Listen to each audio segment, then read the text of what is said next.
Welcome back, live on FTN. The Highline Racing saw an exciting season opener, of course, coming through at the World Center of Racing, Daytona International Speedway. Tonight, we're not doing anything at Daytona, but we are keeping it very familiar with a track we last visited in Season 15. This is the Nashville SuperSpeedway, and this is the Back2Basics 150. Tonight, going to come in at 125 laps and just over 150 miles. Nashville's a track known for exciting racing from start to finish. And when it comes down to attrition, when it comes down to long run, sort of mini pack racing, this track has it all. The Superspeedway here, based just beyond the confines of the well-known Nashville Fairgrounds, is our venue of choice, and it's exciting to return back on FTN. I'll be your host for tonight's broadcast, David Kreutz, commentating and producing. Maybe some of you came over from the Road to Pro broadcast I was just doing with the great Daniel Foggingham. I'd like to thank Andrew Schulte for kicking the stream off for us, so we started on time because qualifying just started. And right now you're taking a look at drivers, 37 of which registered, mind you, and they're all setting laps. This is so far the biggest start to a Highline Racing League season in league history. Far and away, the numbers are as impressive as they get, and it looks like right now it's a stout field once again taking to the circuit. As you can take a look now at the timing sheets, Roberto Ramirez is going to find himself tentatively at the head of the board. Then you got Winstead, Kunman, Kendall, Kerr, so on and so forth here, and all of which going to be making their move up as Lucas Lodato grabs the provisional pole position by a gap now of just about 7 thousandths of a second, but Corey Blevins is going to beat him by only a thousandth. So Blevins makes it up to the top of the board on a very impressive run there. And what a way to kick things off for the number 2014. Corey Blevins now going to make the move and find himself up to the pole position with just about 2.5 minutes still remaining. 28 drivers going back to Caleb Morrissey have taken a lap to this point, and so more are still to come as the field is getting itself locked in again. Caleb is just disconnected from the track. Matt Muir is still taking a lap himself. As we take a look there at that number 70 machine, Matt gonna find himself with a slightly different look. The blue accent still remains, but it's gonna be mostly all black. Number 70 Toyota Supra, and Matt is gonna get up now into 9th on the board. Tentatively speaking, we'll see what else he can do here as the race goes on, but just ahead of Caleb Morrissey, who won at this track in Season 15. Then we have Scott Zellner also on the circuit. The all-time winningest driver finds himself on the track all the same, and now that number 2 machine looking to get himself locked in for another exciting night. He's 11th right now, and it looks like he's content in staying there. Casey Heschel gets up into 18th. There's Casey in the number 49 right now, and the Dairy Daddies paint scheme should be good to go, starting inside comfortably the top 20. Take a look further back in the field with 1 minute and 13 seconds remaining. Dylan Wedgwood going to be on pit road. He's taking his times. However, it appears he will not be taking another. Connor Holden going to be 23rd, and Matthew Rodriguez will be then in 22nd. DJ Stagner, the only driver on the track right now, taking a lap. He's the number 64, and he just got up to 29th on his opening run around.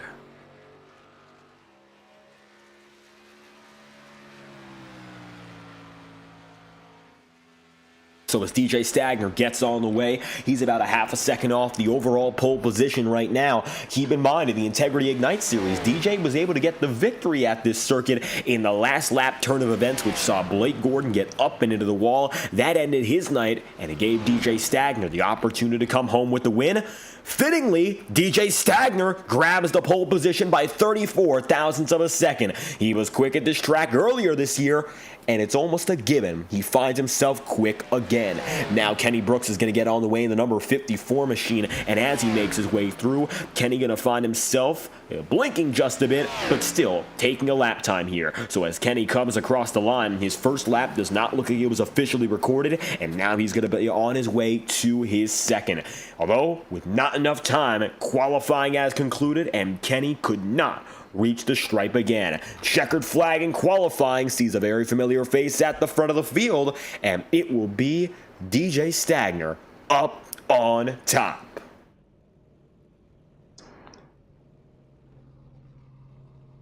Starting grid going to be just about fully assembled here, so let's take a look from top to bottom and see who's who at the front of the pack. Lucas Lodato, who got that road course victory in Montreal last season, well, he finds himself with what I believe is his best ever oval qualifying effort, finding himself now in third, right behind a series champion in DJ Stagner and Corey Blevins, who finds himself many a time almost a one-and-done driver. He has one great race a season, maybe two. Richmond last season in particular, he got a win at Bristol in season 15, and maybe a chance for him to shine in the spotlight very early in the campaign. So let's take a look from top down to see who's who from the very beginning to the end of this 37-driver field. It's going to be DJ Stagner leading the way, and alongside him going to be Corey Blevins there in second. Third place on the order is going to be Lucas Lodato with fourth, then going to Roberto Ramirez. Position number 5 going to be occupied by Chad Winstead, with 6th going to Tyler Hampton. In 7th place, Adam Bozzi and Alan Kudman. Then in 8th, P9 on the order, there's Kendall Kerr, and Matt Muir rounds out the top 10. Take a look then at the 11th spot, Caleb Morrissey. 12th goes to Scott Zellner, and 13th place is going to be occupied by Sebastian Miller. Jimmy McKee is going to be P14, with 15th place going to Austin Bloom, and then you got Tyler Snyder, who finds himself in the 16th position. At the end of the day, you'll then see Ryan Hines, Brad Kress in then 17th and 18th, P19 and P20, Dawson Buchanan and KC Heschel. Then you'll see 21st, Dylan Poteet and Terry Brooks in 22nd, with 23rd place, Matthew Rodriguez, Connor Holden in 24th. 25th place is going to be Cody Bussard with Derek Fowler. Then in 26th, 27th spot goes to Robert Kenny, and it'll be Darren Behrens in 28th. P29 is going to be Dalton Beer, and it'll be Andrew Baker. Then rounding out the top 30. 31st is going to be Colton Garden. Scott Puckett going to be in 32nd. P33 occupied by Matt Owens with Ty Smith, your Daytona winner, in 34th. 35th is going to be Dylan Wedgwood, and Jason Harris is in 36th, with a 37th and final driver on the day, Kenny Brooks, in the number 54. Rounding out your starting grid in tonight's race, 37 drivers, and we of course see 35 plus to open up the season.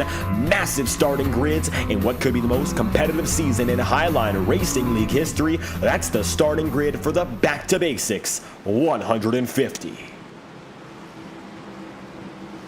DJ Stagner looking to continue his success here at a circuit in Nashville. He won at the SuperSpeedway earlier this year in the Monday Night Integrity Racing League, and now he's looking to do it once again in high line competition. It'll be Stagner and Corey Blevins, the 1-2 combo that leads us through, and then from there, very familiar faces all throughout the field, looking to take a stab at the track, looking for success and trying to find a way to achieve victory. One extra lap on the pace car here as we settle things in. It'll be Stagner and Blevins right alongside each other.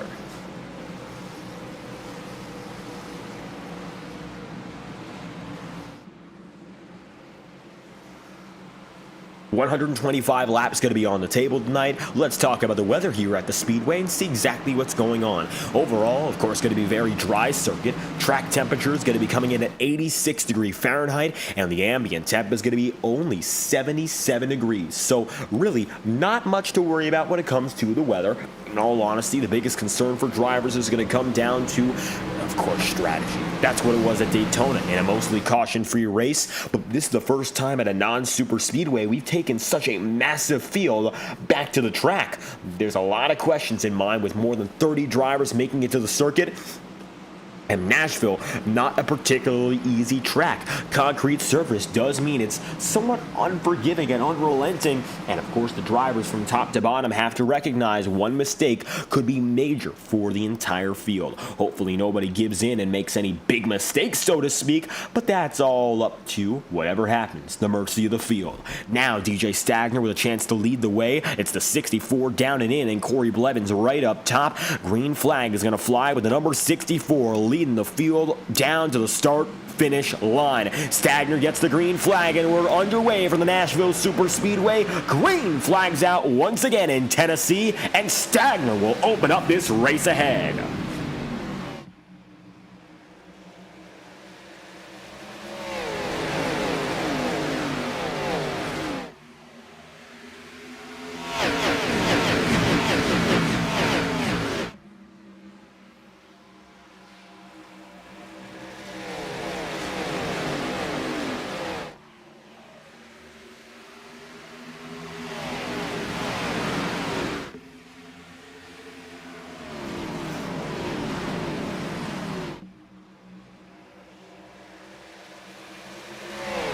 DJ's going to lead the way over Lucas Lodato. The 1-2 combo at the head of the field now might swap. Lucas goes down the inside very early, might be looking for the race lead, and it looks like that he very clearly is. So he's going to take it to the bottom and now immediately make that pass for the race lead. That moves Lodato up to the front.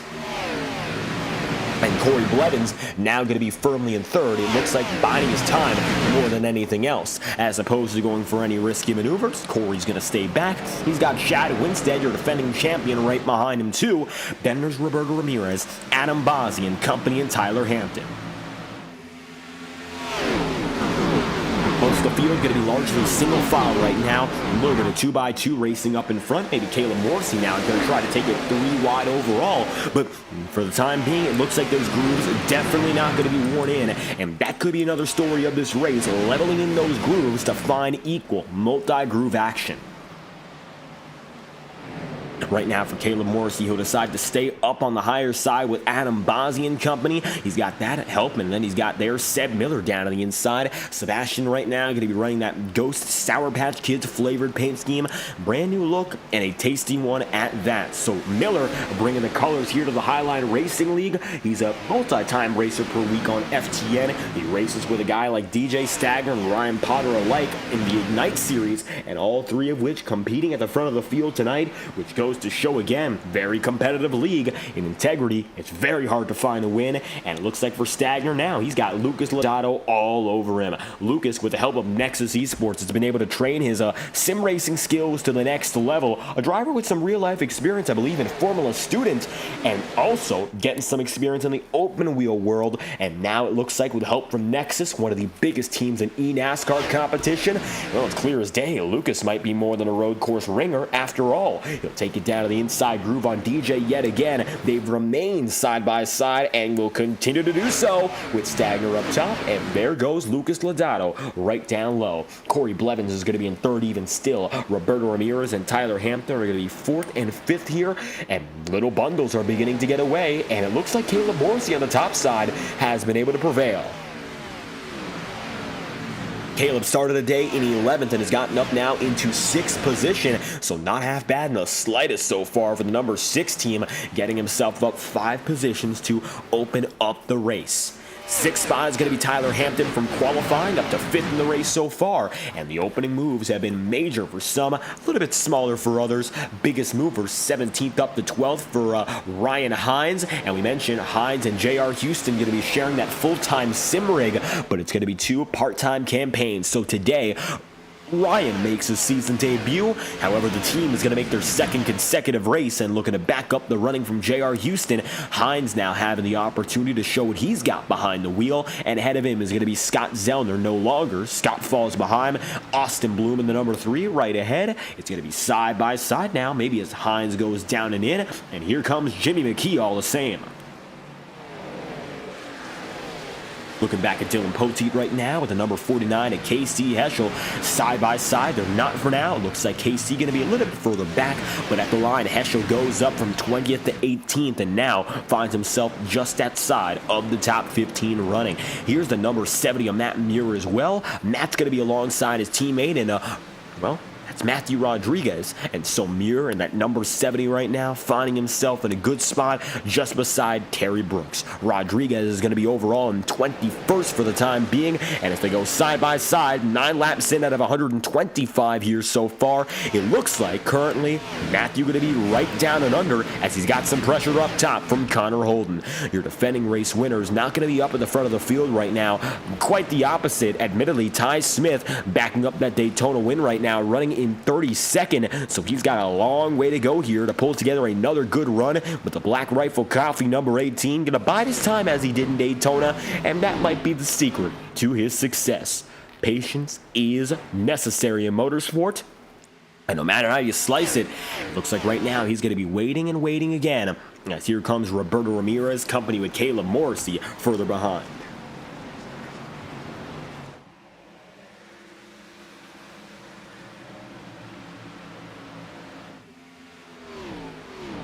Including the top 10 right now, we'll take a look just beyond Caleb Morrissey and put our eyes on the number 9 of Sebastian Miller, 9th in position anyway, and then he's got Alan Kunman right there with. Kunman has been quiet after collecting his season 15 championship, which came down to a battle between he, Scott Wheeler, and his teammate Jimmy McKee.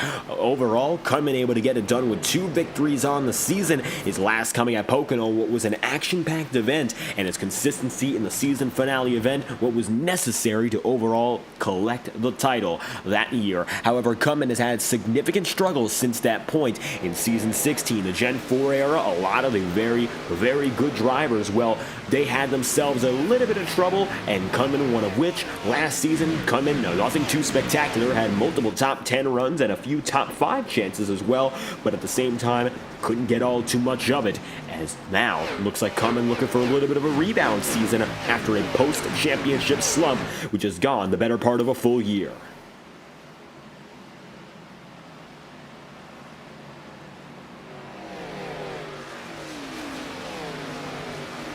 Kunman remains 10th, Ryan Hines 11th, and Scott Zellner there in 12th. Austin Bloom going to be 13th with Jimmy McKee 14th, and 14 laps in out of 125. Now Jimmy going to drop down to the inside groove yet again. Let's see exactly what he's got in store here. Is that number 48 rides low and maybe has a chance to work the momentum down the back straightaway again. 14 laps in out of 125. Early moves being made, and here comes the rookie of Dawson Buchanan right under as well.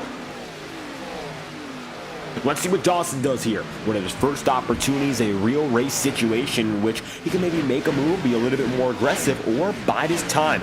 A lot of moments in between these races where drivers have a chance. Of course, a week of reflection, but Buchanan only his second race of the season and career, and not getting a chance to fully develop perhaps in the Truck Series program, which has temporarily, at least for now, shut down. Every driver in the Highline Racing League once again eligible to compete at the premier level, and that's going to allow Dawson Buchanan his very first full-time opportunity in the Premier Series. And right now, not doing a bad job with it. He finds himself currently in the 15th place and just behind 2 veteran drivers. Scott Zellner going to be 12th, Ryan Hines at 11th, and Alan Kunman there in 10th. Take a look further back and you'll see Dylan Barons in the number 15, and right ahead of him going to be Derek Fowler with Dalton Beer, mostly single file all the way at the tail end. 16 laps in out of 125, Dalton Beer once again bringing a much different look to this season than anything else that we have seen before. As it stands, Dalton Beer going to be running that Cobalt Tools paint scheme, and it is something completely different from the yellow and black we've gotten used to of seasons past. As it stands right now, Dalton going to find himself in 25th, so he finds himself firmly in the mid-pack, and we'll see if he can eventually garner the speed of the well-known Jimmy Johnson, 7-time champion. Dalton with some fan support in chat, Swish stopping by, and of course praising the number 38. We thank you for stopping by and giving your support for your favorite driver on the day. Dalton's got a lot of work to do from here, but it's not going to be impossible in the slightest.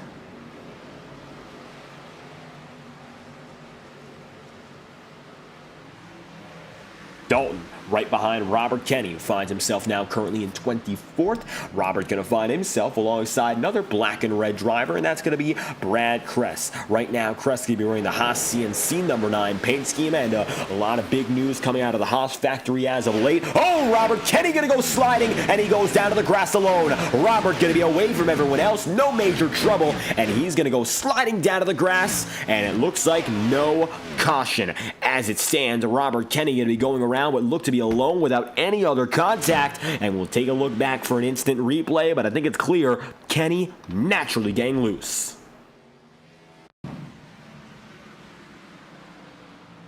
Here's the look once again, and you'll see Robert Kenny coming right up top, and he'll slide off the concrete. Not enough grip for Robert, and that's going to take him down to the grass fast. Kenny going to make his move now down to 36th. Major losses immediately, and Robert, while he's still on the lead lap, is of course in jeopardy of going far under. Scott Puckett, the only driver now off the lead lap, who is 37, the last of all those. Meanwhile, it's still going to be DJ Stagner up and ahead leading, while further battles are going to progress and get a little bit more intense. Sebastian Miller right there with Adam Bozzi again.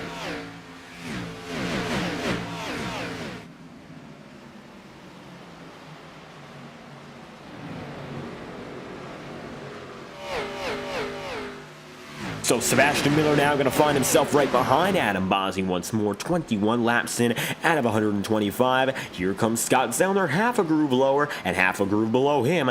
Ryan Hines there in the 25. Everyone's trying to go slightly different, but it seems like there's a real preferable groove. If we take our eye in the sky here and go above the drivers, you'll see where they decide to go.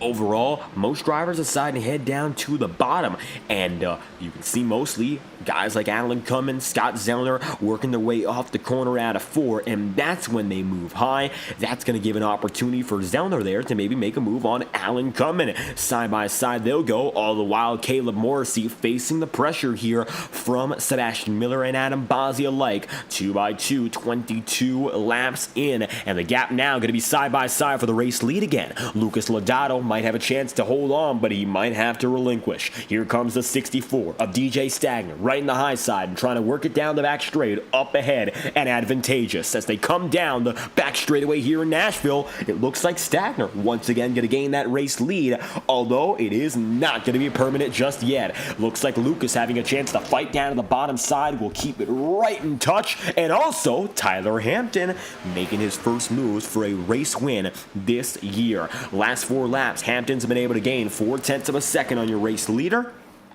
And you can see him there once again. Gap between he and overall top driver DJ Stagner has been diminishing as of late, and it only comes down to 1/4 of a second. That's the gap right now, and it continues to slowly but surely come in the favor of the number 5. How about Corey Blevins too? Blevins fell back a full second, has made up 0.4 all the same. And as we come across the line, I will show you again, Corey is still slightly closing in. Not the best lap that time by, but I think now he's got a real chance to work it out if DJ Stagner doesn't end up having full-on pace, but well, that's got to be something to assume. DJ just got away, and now he is making moves.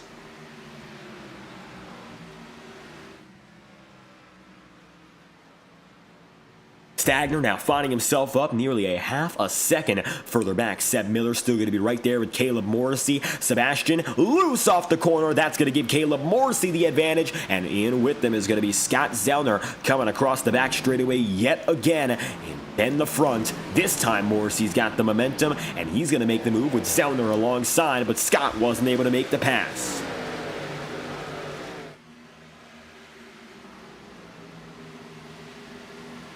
Alan Cummins now with the best seat in the house watching this battle. Looks like Seb for the first time is going to have to concede. He finished second last week in Daytona. What could have been a major debut victory just wasn't meant to be. One position off and still in the top 10. He finds himself still in a real good position alongside the number 2, although up top, there's Seb Miller drifting high, and he is now going to drift low yet again. I don't think there's much else that can be done here for Seb besides maybe backing off the pedal, as now the Blacktop Racing teammates go side by side with each other, and Ryan Hines comes down and under once more.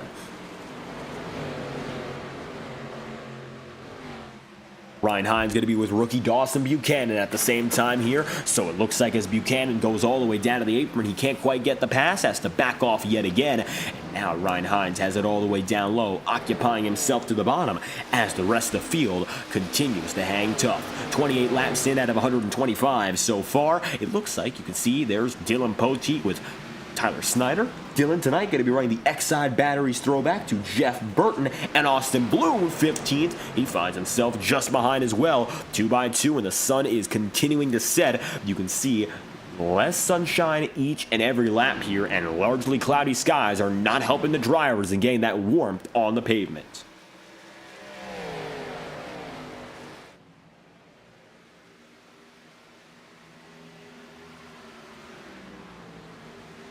DJ Stagner leading now by a total of 0.3 of a second, almost looking at a rubber band effect. It looked like DJ was getting away and rapidly, but all of a sudden, Lodato gonna find himself gaining in yet again. Tyler Hampton gonna be 3rd, and Corey Blevins gonna be 4th, and 4th now looks to be its own island. As you can see, Corey can't quite make anything of it. He finds himself ahead of Chad Winstead, but still clearly behind Tyler Hampton, and I guess right now that's the best he can do, which is not bad in the slightest. He's just got to hang on to what he's got.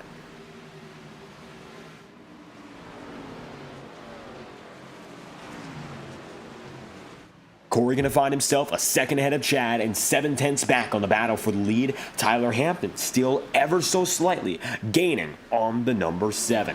Lucas Lodano now going to have to perhaps look behind in his rearview mirror because you can see on the back end the 5 is getting closer. Here comes Tyler Hampton working down the back straightaway, inching slowly but surely.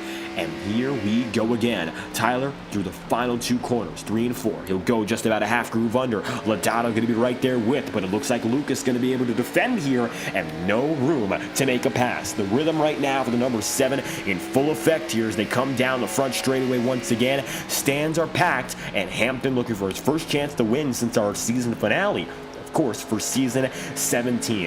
Hampton has won the last 2 consecutive season finales, 16 and 17 respectively, and is now looking to get back things in order for another race win to open up this season. His first win came at Iowa last season, and now he's looking to do it once again with, of course, only 2 drivers standing in his way, and one notably going to be your race leader in DJ Stagner. Adam Bozzi just got by Roberto Ramirez, and it looks like that's the way it stays. The Hornet's Nest, though, is undecided still. Looks like Caleb Morrissey is falling back and rapidly doing so. He finds himself now running in 15th, down 5 from where he started.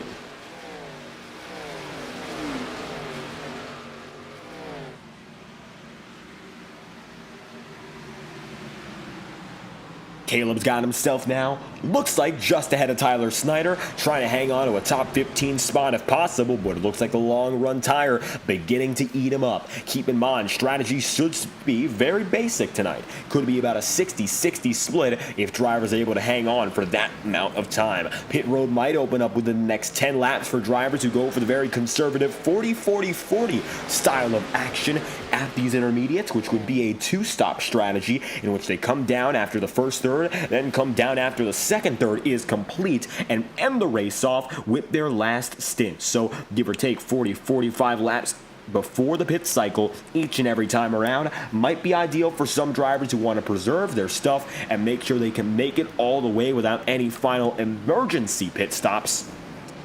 Here comes now the number 6 of Caleb Morrissey trying to surge ahead of Tyler Snyder even still. You got Casey Heschel there in 18th, Terry Brooks and company further on back, all of which doing a great job right now keeping themselves connected as the 49 has to run on the top side here and the preferred groove is still in Dylan Poteet's hands. Let's see now what happens with Casey Heschel. He might get moved further back and the groove might be not in his favor.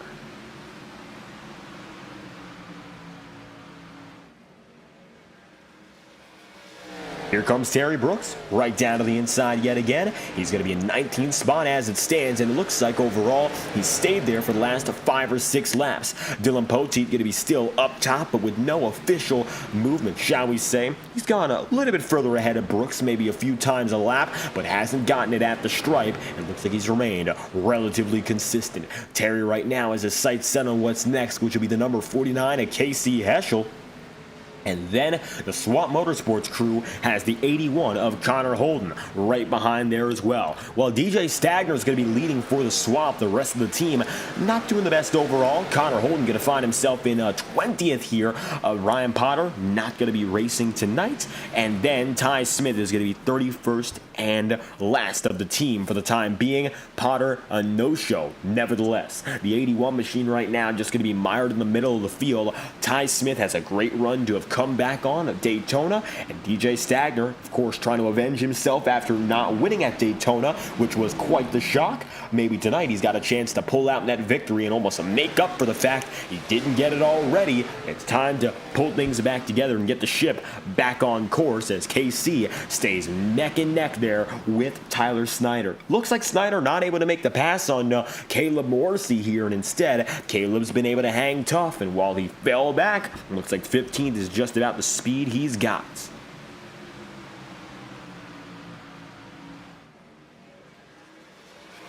Caleb in the number 6 machine lunges into the corner on that middle groove now. All of a sudden, while Tyler Snyder was running what was considered the preferential groove, not getting preference there. A little bit of contact and maybe some light door banging as Casey Heschel once again gets away. Those minimal movements down to the inside groove have been less and less seen throughout this pack, but now it looks like they're going to send Caleb Morrissey up top, and he will be alone this time by, isolating the number 6 machine as the field comes across the stripe again. Casey Heschel now going to bring the train down and under the number 6, and the channel lock machine that has been running so well to kick off the night now facing some more troubles than previously anticipated.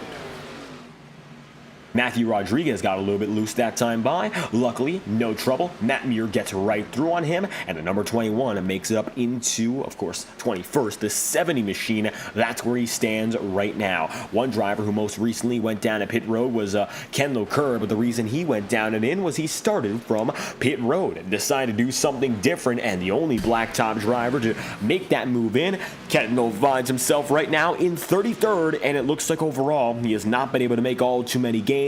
Yellow flags have not come his way to this point, and it looks like he finds himself mired in the back half, and he might stay trapped in the underbelly of the field all race long. Now you'll see Connor Holden there with the number 9 of Brad Kress, all of which coming together, and 42 laps in, take a look at that move there from Caleb Morrissey. While it looks like it didn't get all too much done, that will keep him from falling outside the top 20, and he's now going to be in 19th to make it back on Dylan Poteet. He'll be back in P18 though, so a little bit of a mild recovery, shall we say, a quick one at that makes sure he doesn't fall truly out of relevancy for this race and really find himself in a bad situation. Started good, but Caleb Morrissey, ever since, I think he fried those tires, and now he's just trying to survive on the back half of the run and wait for whatever comes next. Tyler Hampton now going to find himself second, getting by Lucas Lodato and staying inside the podium. The 7 does, but tonight Tyler Hampton is the runner-up man for the first time. Let's see now what Tyler can do as he has gained ever so slightly to make it a 0.2 of a second difference, and he's coming up closer and closer there on DJ Stagner. Take a ride on board now with the number 5 machine and see what's going on inside the cockpit for a lap.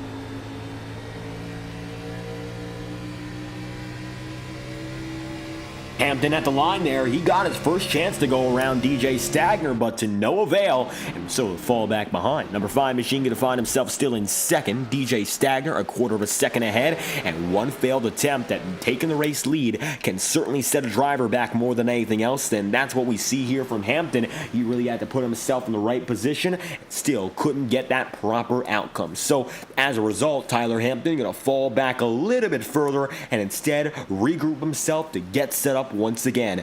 DJ blocks low. Tyler Hampton going to go right there with them, and coming closer and closer, lap number 50 here. It looks like the half-century mark is going to see these two drivers going at each other all over again.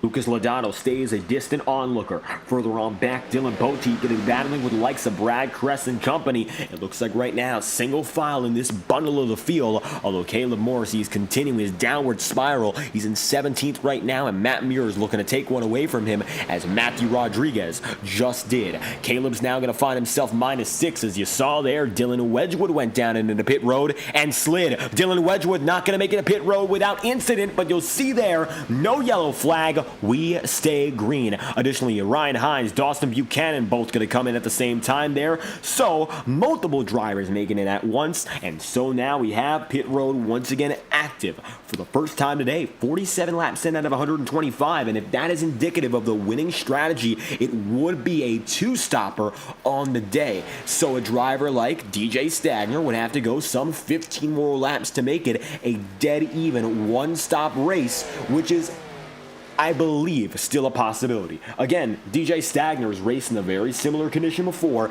at this track, getting the win in this very paint scheme, in this very car, at this circuit, give or take about 2.5 months ago. Now, as it stands, the driver, the number 64 in DJ Stagner, well, he finds himself in an amazing position to maybe do it once again. Let's talk about that race he won, though, because it was at Nashville, but it wasn't in the Highline Racing League. March 11th. 130 laps compared to tonight's 125. Xfinity Series, more than 40 drivers, and above all else, DJ Stagner, alongside his teammate Ryan Potter. The Swamp Motorsports crew headed down to Nashville in an early spring day and were able to come out with the victory after some late race shenanigans. Overall, it was a restart that really got DJ Stagner going, putting himself in the right position with tire strategy, and he had to bolt out like a rocket alongside what could have been a first-time winner on the season, Blake Gordon. Stagner was able to collect a checkered flag diving deep into turn 4, and he was able to get the victory from there. And it looks like the yellow flag's out. The reason being Connor Holden going to be a little bit slow, and it looks like the yellow flag is out, the 81. The potential cause, take a look back, and we'll get an instant replay on your second caution of the season here, it appears. Connor Holden bringing out the yellow flag among others. Ramirez tapped him. Simple as that.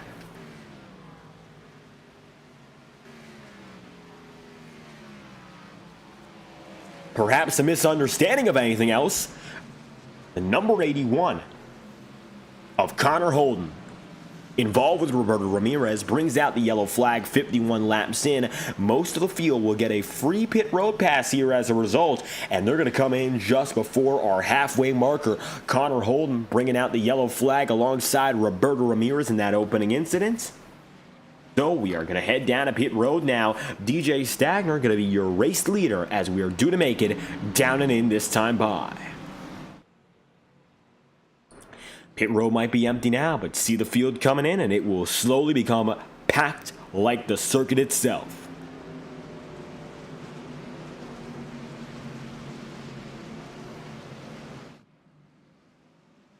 So Stagner will lead everyone down and in for what should be a very traditional pit stop cycle, expecting 4 tires and fuel to be the norm for just about every driver on their way in. And here you see DJ Stagner going to be entering his pole position stall, while the drivers who decided to stay out, they've made their way through, and it's going to be nobody of any significance for the race lead right now. They're all going to get back on the lead lap, however.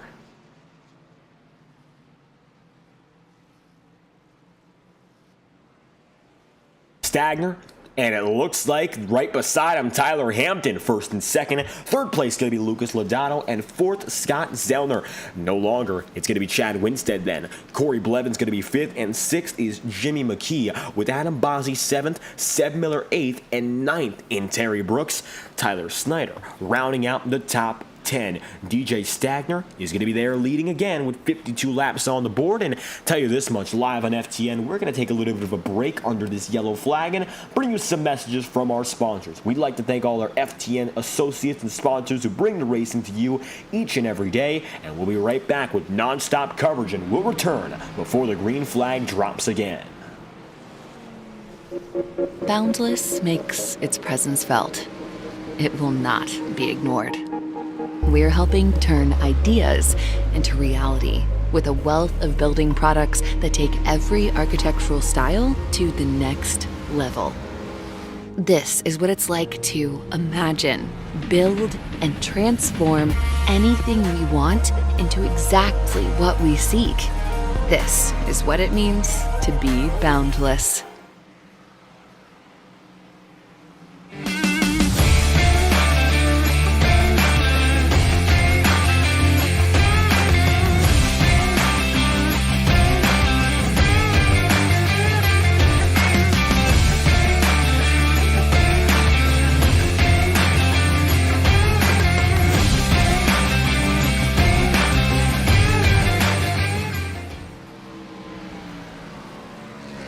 This message is brought to you by the rebrand of Throttle Graphics and Designs. This publication may not be reposted without the authorized written consent of Throttle Graphics and Designs. NASCAR Camping World Ford F-150. NASCAR Xfinity Ford Mustang. NASCAR Cup Series Next-Gen Ford Mustang. Arca Menards. This has been the publication of the redesign and rebranding of Throttle Graphics and Designs. This message may not be reposted, republicated, or rebroadcasted without the authorized written consent of Throttle Graphics and Designs. Thank you, and thanks for your time.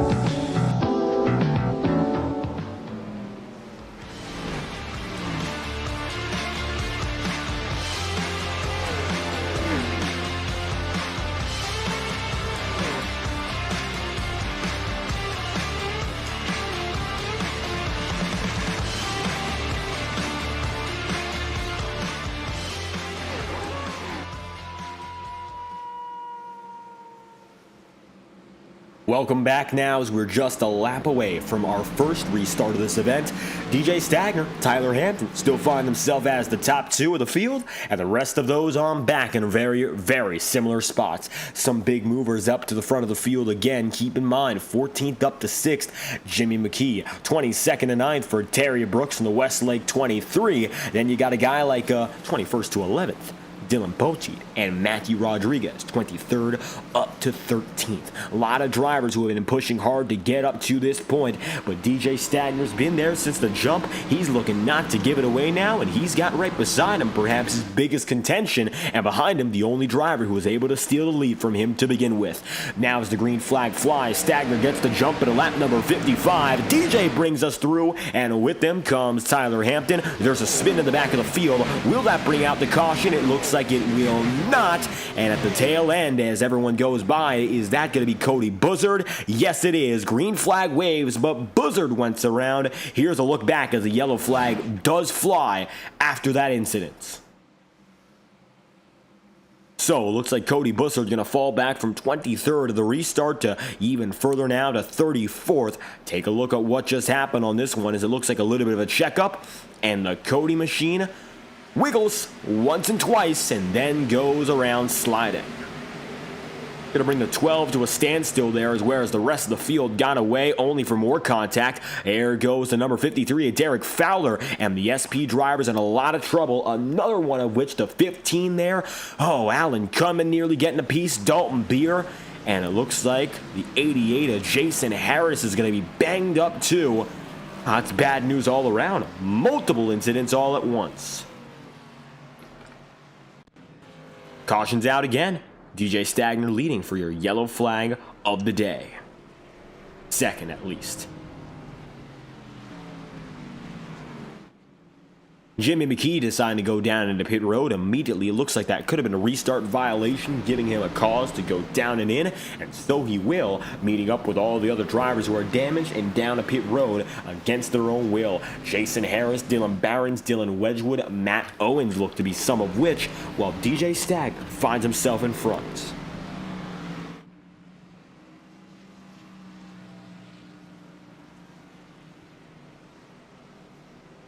Taking a look further on back, let's talk about some other big movers. Ty Smith, 34th, up to 18th. How about the number 18 machine? We haven't spoke of him but once today, and it looks like all of a sudden your Daytona winner has been able to make his way up into the top 20 and maybe even go a little bit further.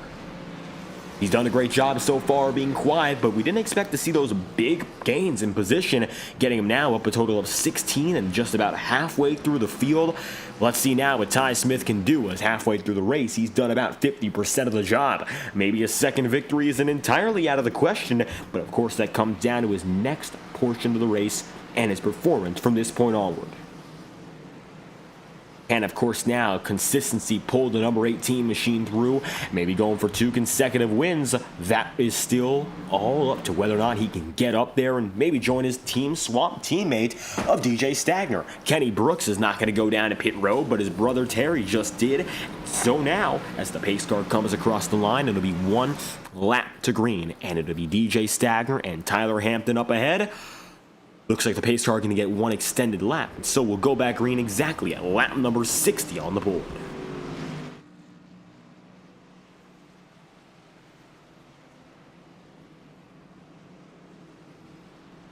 Let's check out pit road right now and see what exactly is going on. Matt Owens just made it back into a stall, and it looks like he missed it. You see there Dylan Wedgwood in the number 14 machine. Looks like he's got some damage he's been dealing with, finding himself now in 34th. Jason Harris going to be 2 laps down as well and still falling back. He started 36th, is 35th, up 1 spot on the day, but surely not the type of racing he'd like, as Owens and Wedgwood both make it off of pit road at once. Dylan Barons, the rookie, finding himself now 3 laps down, is still taking extra repairs, and we'll see whether or not he decides to get back on the circuit at all. I think it's very unlikely he does so, as we take a look up to the middle of the field in the front again. Everyone's settled in for our second restart, which will come just at the halfway marker at 60 laps in out of 125.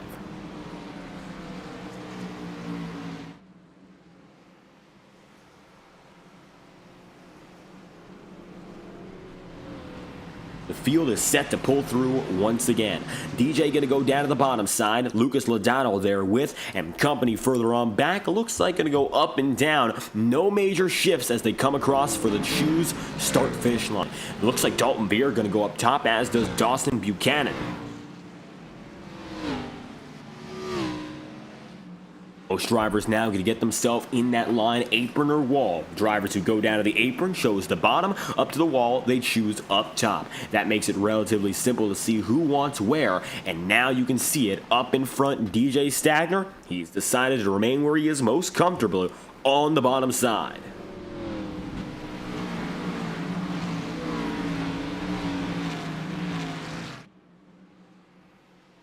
The field is set to go at it once more at the halfway point. 2 cautions so far in what's been overall a largely open and shut race for your front-running drivers. Let's see now if anyone can get in the way of reigning dominance. DJ Stagner, the 64, not the Raging Cajun tonight, but instead looks like working with Jim's Breakfast to bring another paint scheme to light. Similar colors and a very similar vibe, and it looks like running in a familiar position first for the former champion of this series. DJ gonna grab the gears once again for restart number 2 as we pull ourselves back up into high speed. DJ gets the jump. Tyler Hampton down on the bottom as we go back green for restart number 2 in the day as we head now to lap number 60.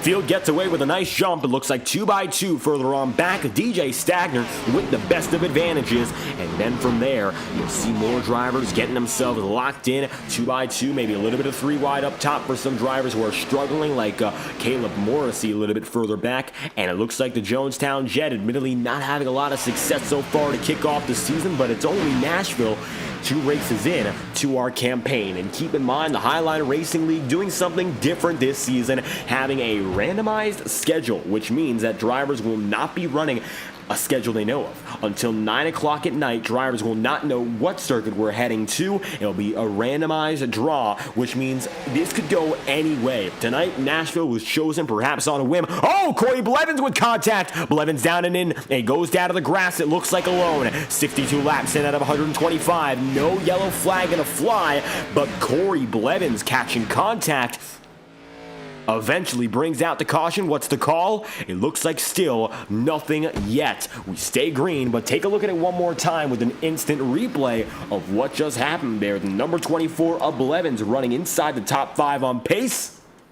Well, that just changed as Corey goes up the track, loose into Bozzy, and gives Adam a little bit of damage on the way there too. So yellow flag is now out, and we're already taking a look at the replay as your 3rd caution of the day has just come into play. Let's take a look now what happened with Adam. It might have been the damage that started this next incident, and as the field comes off the back straight, it looks like most of which seem to be intact. And oh, Dawson Buchanan, there's the incident in the back of the field. There's the 18 of Ty Smith and Ryan Hines as well. Hines comes up the track. Oh, that was horrible. That could have been so much worse. Kenny Brooks spins. Oh, but Ryan Hines, a miracle nobody got caught up with him. Take a look from the back end of the number 25 of Ryan Hines here in what could have been a dramatic incident.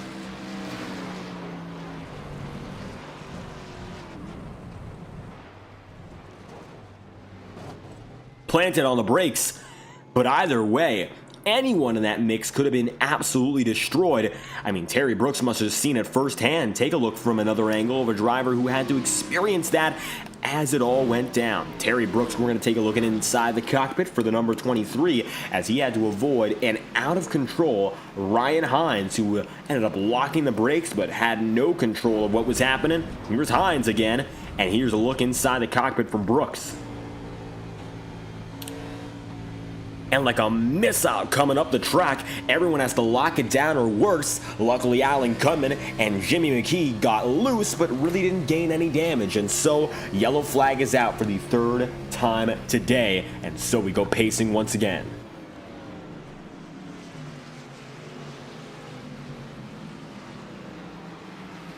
Multiple drivers are still involved with that one. It looks like as we take a look back to pit road, you'll see a few in the back of the field. There's Dalton Beer, Matt Owens once again going to be at the tail end. There's Andrew Baker and company, but we'll see who fully occupies when we come around yet again as Corey Blevins, the first of the drivers involved. It looks like a smaller incident again, giving way to something much bigger. Now, 62 laps to go. We're going to come down this time by and make it officially now a total of 61 remaining. We should go back green with some 50 laps left. Going to be DJ Stagner still leading as pit road is going to get a little bit busier as a result of that last incident. Here comes the number 36 of Scott Puckett tonight, and he's going to be in the number 36. There's still 15 to Dylan Barons. All the while, Derek Fowler comes in, Cody Buzzard, and Ryan Hines. Hines got very lucky there. He didn't get any major damage. And while the front end got bent up, it looks like regardless, he will survive without anything substantial. There's a look at Dylan Wedgwood, 1 lap down in net 33rd. If he gets back on the lead lap, we would need, I believe now, just one more caution for all the workouts.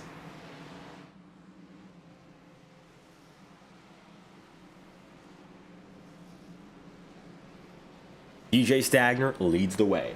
61 laps remaining right now for the number 64, who is still commanding this field, and it looks like even with all the troubles we've seen further on back, the top 3 remains as constant as they come.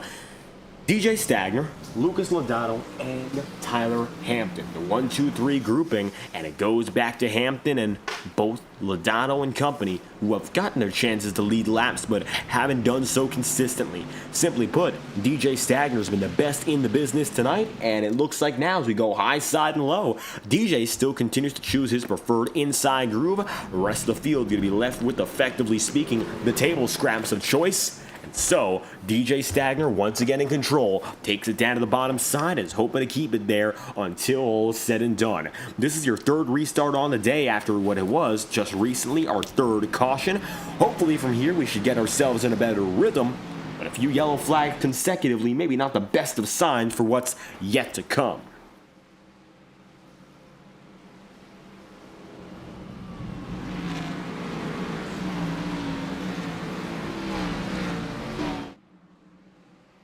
Green flag coming back this time by with officially 59 laps remaining. It's going to come down to whether or not Stagner and Lucas Lodato can battle amongst each other when we get back to the green flag, which so far we have not seen all too much of.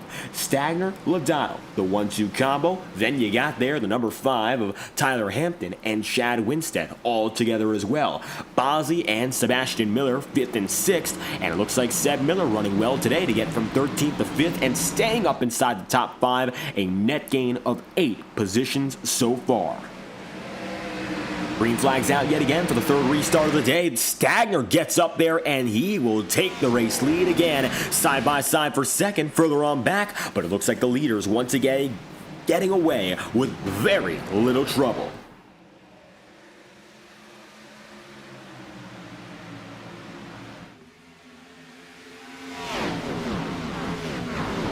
Lucas Lodato right now going to be on the high side there with Tyler Hampton, toe-to-toe, neck and neck with 59 laps remaining, and it looks like right now it's going to be Hampton heading down to the bottom side again, still staying toe-to-toe there with Lucas Lodato, and now it looks like another driver getting in the mix. How about your defending champion of Chad Winstead trying to enter the podium for the first time this season, and he was the model of consistency last year. That's what got him up to the race-winning category once, and the only one win he needed got him up to the championship at season's end. So Chad is a driver who knows the top 3 has almost as much value as a win if you can repeat top 3s consistently. And tonight I'm sure the end goal is to get that very first podium on the season for Winstead and build up the repertoire that he's known for collecting.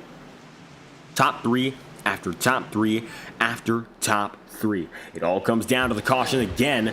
4th of the day in the back of the field is going to bring it out again. It looks like perhaps Andrew Baker the cause and Corey Blevins perhaps additionally involved. Yellow flag is out one more time. Take a look at this one. 4th incident in the last 25 laps. Baker looked to be slow, but Corey Blevins looked to have, got caught up in an incident there. Derek Fowler and Cody Buzzard, all drivers who were previously involved in yellow flags. And we're going to take a ride on board now with the 12 of Buzzard and maybe see what particularly must have caused that.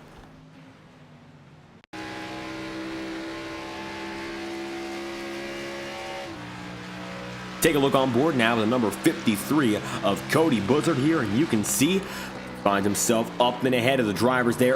Cody gets loose. That's what begins it. And then he's going to come up the track and hook both Corey Blevins and his teammate in Derek Fowler. That's about the worst way it could have gone because Fowler gets a piece and so does Corey Blevins. Yellow flags out with 56 laps remaining. And that time by, teammates hooking each other at the back of the field.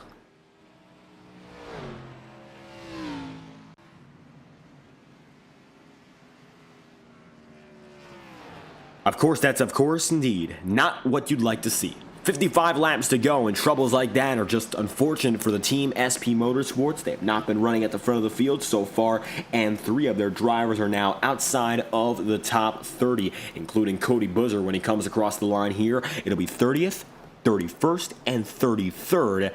So overall, the team not doing the best tonight. Scott Puckett many a laps down, and overall, it's going to need a massive recovery in these last 50-some laps for a chance to maybe get any competitive positions out of the team. 70 laps in so far for DJ Stagner, 55 laps to go. We're under yellow once again, and we'll get a few more messages from our partners live on FTN before we bring the action back to you. You're watching coverage here of the virtual Nashville Superspeedway in the Back2Basics 150. And we will be right back after the following message from our friends and associates live on FTN.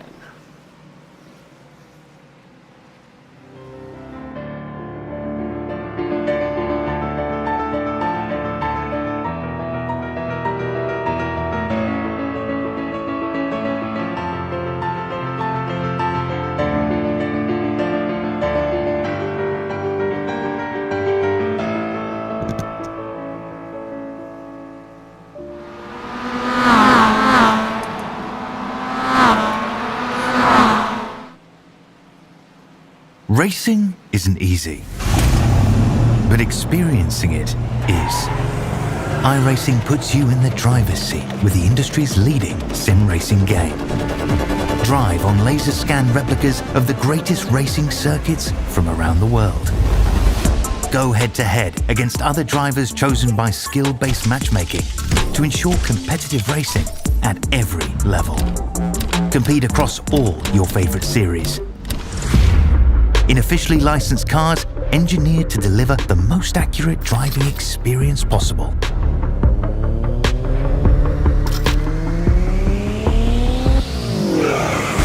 Join a race or host your own with players from across the globe. Race against the computer or in a league with friends. Feel the thrill behind the wheel. Visit iRacing.com.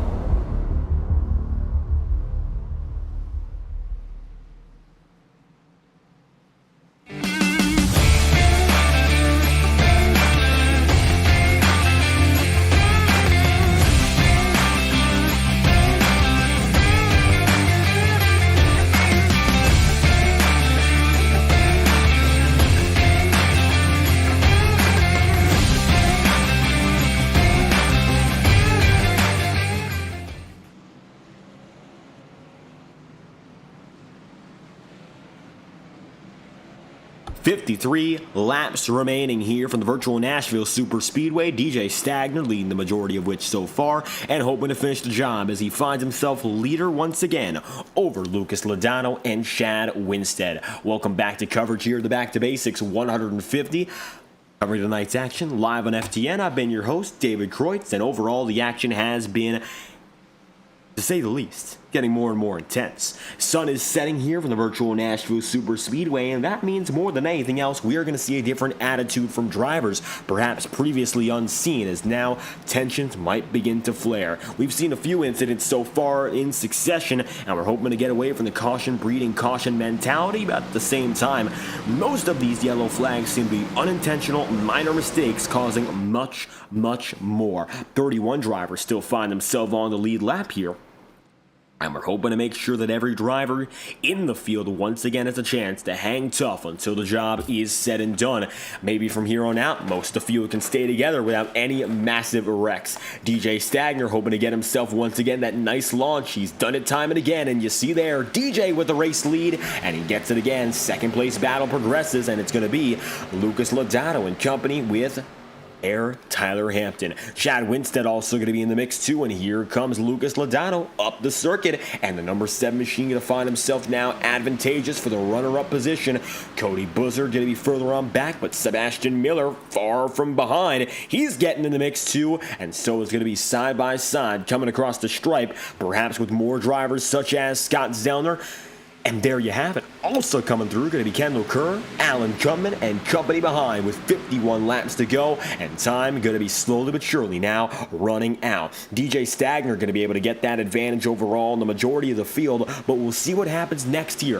Dylan Poteet in the number 31, well, you see him right there. He's got himself just above, or now below, Dawson Buchanan. They've been moving up and down the track, these drivers in these packs, some of which trying the high side only to go down low, and some of which vice versa. Contact, and Matthew Rodriguez is going to go sliding. Matthew brings out the yellow flag, and it's going to be Robert Kenny in the mix as well, as Rodriguez gets piled into by Corey Blevins. Even more so, yellow flag is out. Blevins has blown his motor. That's his day, and the 24 is done for with Matthew Rodriguez also involved. It is another yellow flag on the day, your 5th of which, and it's going to be Matthew Rodriguez involved with, among others, Corey Blevins. And let's take a look back on that one and take a look indeed at how it all transpired. You can see by this point drivers were already wrecked, so we'll take a look back on the full lap and get the entirety of the context to bring you back for your 5th yellow flag of the day. Matthew Rodriguez gets involved. It looks like maybe Matt Owens right there that could have started it, but no contact coming down the first 2 corners in the back straight again. So let's see what happens next.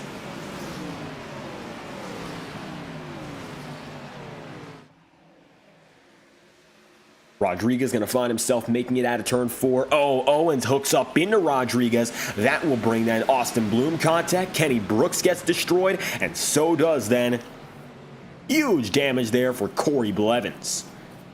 Matt Owens, we mentioned, going to be part of it as well. And it looks like the 36 of Scott Puckett taking massive evasive measures. He goes down to the grass, gets away just barely. And luckily for him, he's not going to get involved in anything all too crazy. And so the yellow flag is out yet again. 71 laps in when the caution occurred. We're coming now to lap number 73. And DJ Stagner will lead another bunch of laps here. It looks like he's had no trouble keeping himself ahead of the field even when the going's gotten rough.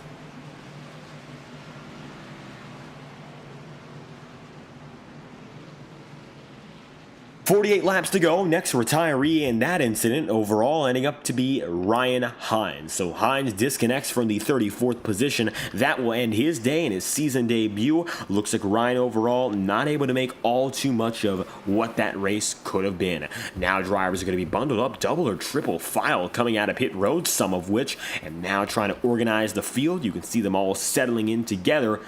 Let's see what happens here, as it looks like Roberto Ramirez trying to file in right beside Jimmy McKee.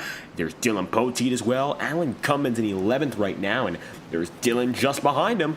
As everyone begins to get themselves locked into position for our next restart, which will be with some 45 laps to go. It's going to be another very short stint to get to the end of this race here. However, we'll see how long that short stint ends up truly being. Corey Blevins just disconnected after the substantial impact he took, decimating the front end. Nothing more Corey could do on the day. His race was done the moment the engine smoke started pouring. Mind you, no fast repairs in this series. That was it. As soon as Corey saw the trouble, looked like his race is ended.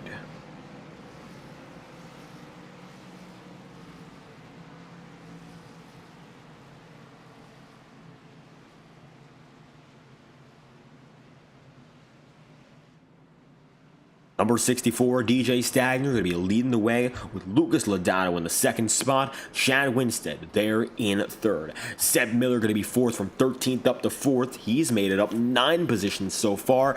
And now the top 10 is composed not of drivers who exclusively had qualifying success, but now those who have been going up from the highs and lows of this race. Tyler Snyder started in 16th on the day. Brad Kress was able to make it from 18th up to 7th so far. Scott Zellner 12th up to 8th plus 4, 9 spots for Dawson Buchanan.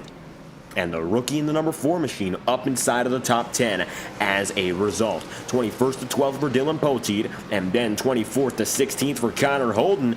Ty Smith was making gains at a similar level, but his teammate's going to have to carry on his legacy, so to speak, as Ty knocked out after a major incident. He's now a total of 15 laps down and still on pit road here, getting continuous damage repair. It looks like Ty's day is done, and he will not be able to back up the win at Daytona with another immediately successful result.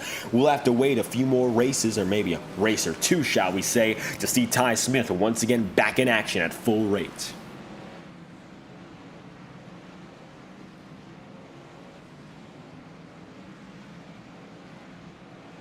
"46 laps to go this time by.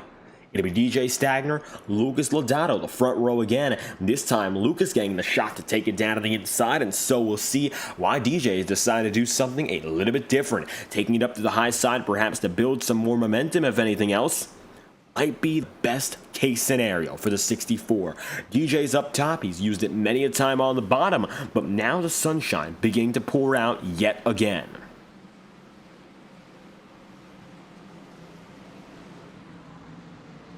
Let's see what happens here with DJ. Finding himself up to the ceiling of the circuit with Adam Bozzi and Tyler Snyder following. Snyder's been able to have a good race so far, 16th to 6th as we mentioned, and we haven't seen much of him so far in the top 5 since his return season in season 17.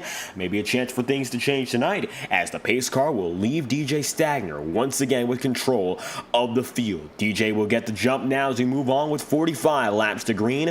Of course, Green Flag Racing back in the air for your 5th restart of the day, and DJ gets the pouncing once more.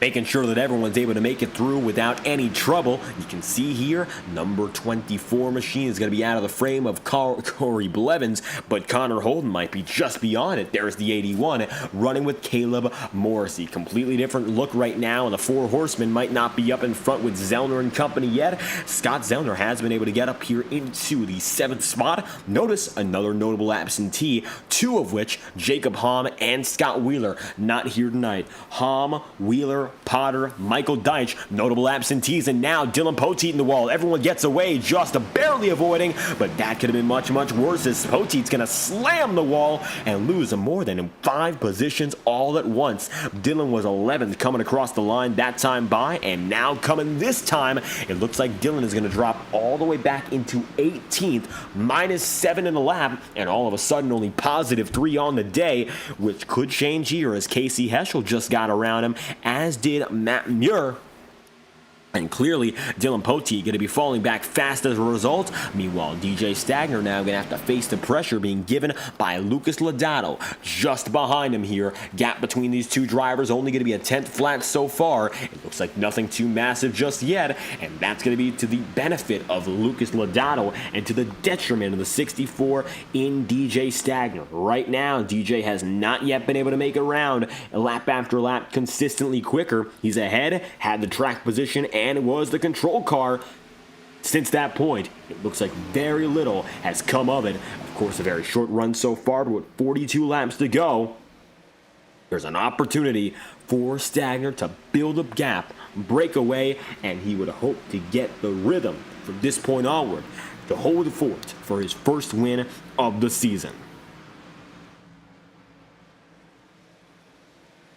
Sun continues to set here in Nashville. Sebastian Miller could be looking for his 2nd consecutive top 5 after getting the 2nd spot in Daytona. Miller already out to what could be a breakout beginning to his campaign. Seb so far second at Daytona, running in fifth as it stands, and he might be looking now for the fourth position. Take a look up to the high side here for the driver, the number 83, but he thinks better of it and decides to stay right on back. The driver, the number 83 machine, Sebastian Miller, coming from the Integrity Ignite series and getting some help now from the SP Motorsport crew, once again with a brand new paint scheme and bringing the color. It looks like he's going to give a shove there to Adam Bozzi, if not intentional otherwise. It looks like he got close to maybe making a move to ruffle his feathers. Fifth place still for the number 83, and Adam Bozzi holds fort for fourth. Take a look on back, side by side, Connor Holden, Roberto Ramirez, and Terry Brooks, and you can see now Roberto is going to go all the way up high, fourth down to 17th. Unfortunately there for Ramirez, he has not been able to make much happen today. He's actually fallen back further than most often expected of him. And now, it looks like he's going to be there, the number 42, all the way back outside the top 15. Maybe now as we get back into the swing of things again, he has a chance to maybe gain those positions. Keep in mind, many drivers might have lost spots just by avoiding incidents, even though they did not collect damage. You have to slow down an awful lot lap after lap for an opportunity to avoid the incidents, the opportunity not bestowed upon you by your effort, but it's sometimes bestowed upon you by luck. And it looks like now Ramirez is going to be cutting down to the inside on Connor Holden. Holden nearly going to wiggle all the way up to the wall while Ramirez stays put on the inside. Nothing yet has occurred so far, and it's going to be still dead even, side by side. Now this time though, Terry Brooks going to have to wiggle down to the bottom, nearly getting pinched off by Holden, and that's going to give Connor the minor advantage now, coming out of the corner once again. Take a ride on board with Terry Brooks here as he continues the battle right now in net 18. Take a look at his driver telemetry as well for the coming lap, and you'll see exactly what he's doing.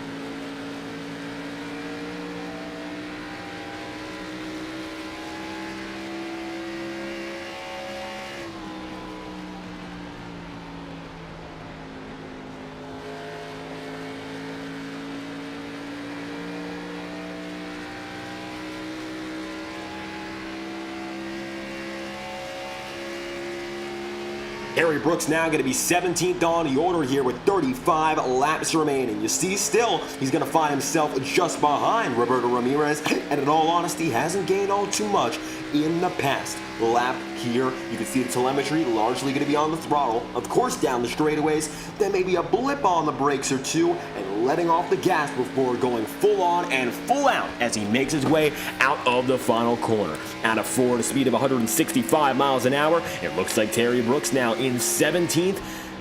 Still there with 34 laps to go. Taking a look back to the front of the field, the gap between the top two drivers has ever so slightly diminished. DJ Stagner now, the number 64 machine, he is right there, but still, he's got Lucas Lodato then behind him. Tyler Hampton now becoming a mid-pack driver with the way the strategy is played out. It comes down to these two, the men you see at the front of the field, Stagner and Lodato alike. Lucas overall has been able to play a very calm road to staying in second here. Didn't really do anything showy on any of those restarts, while DJ continued to get those major jumps, which they did preserve him.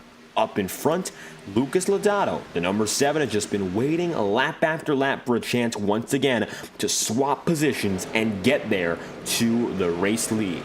Still a lot of time remaining till that point here, and as the 64 comes down and at the stripe again, Lodato goes lower and even tries for the apron, to no avail so far, and Lucas will continue to wait for the proper time to strike for the win. Robert Kenny right now going to be running in 19th, taking a look at the mid-pack of the field once again. The number 10 of Kenny just ahead of Matt Muir. Then you have Dylan Poteet in his company. Then you got, of course, Dylan Poteet finding himself with Terry Brooks, Roberto Ramirez. As it stands, the top 10 very mixed between drivers who started at the front of the field and then on back, although qualifying positions still determining most everything up in front. DJ Stagner, again, as we mentioned, was the odds-on favorite coming in based on his previous successes at this circuit, finding himself with a race win as recent as this year in a very similar race by length. by, of course, the distance, and some of the drivers in the field of that event have carried over once again. So DJ, in all honesty, might have had the best chances to win by nature, but Lucas Lodato, look at him again. He is still in the mix here, and I doubt he's going to give in or give up. 96 laps in on the day out of 125 here, and it looks like Lucas is as close as he's been all night long. Now trying to begin to wear out perhaps DJ Stagner and see what's left of him inside the cockpit.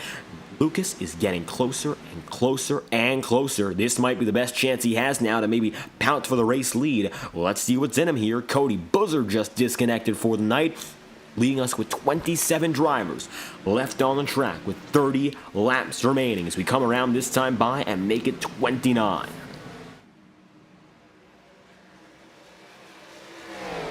Top two drivers remain toe-to-toe as Lucas Lodato now looks to the inside. It looks like it's going to be a neck-and-neck battle coming into 3 and 4, but Lodato clearly has the advantage with respect to pace. Maybe DJ going to give him an opportunity here intentionally if he has anything left in the tank. Doesn't want to give everything up immediately, and instead Lodato is going to try to fight for it, and at the line we go again, but Lucas couldn't get it done on that first attempt. Seb Miller is still in third here, and it looks like Sebastian is back up inside the podium, and maybe he's got a chance to fight against one of the drivers he works with week after week in the field of the Integrity Racing League. Lodato finds himself the man in the middle who's been here, of course, for a few seasons here, exclusively in oval racing in the stock car realm as a Highline Racing League driver. And now the rookie from last season is looking for a chance to break out at the ovals, to no avail so far, but he continues to stay right behind the 64.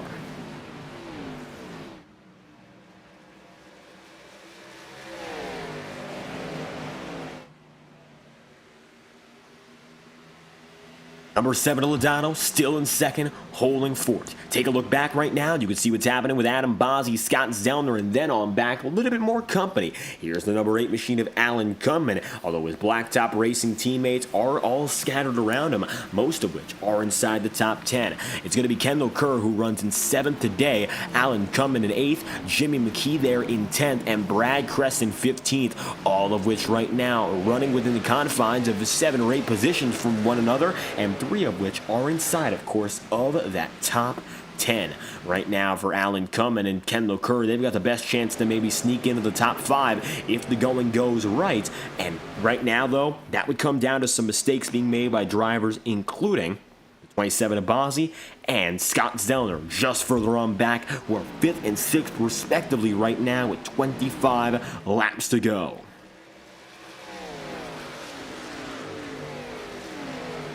25 remaining this time by Zellner, who finds himself the overall race leader for the Four Horsemen campaign, doing a good job, of course, keeping his team up in front. Caleb Morrissey's been able to, relatively speaking, rebound to 13th, and no Scott Wheeler nor Jacob Hamm means for the team championship anyway, it's going to be a little bit trickier there for the Four Horsemen crew to compete against 4-car operations like Blacktop, or a team that's going now for 2 straight wins with 2 different drivers. And that, of course, is going to come down to whether or not DJ Stagner can win once again. DJ right now finding himself once again separating from the rest of the field. He's trying to do things a little bit different here and put the power down late as the sun continues to set in the golden hour of Nashville's sunset.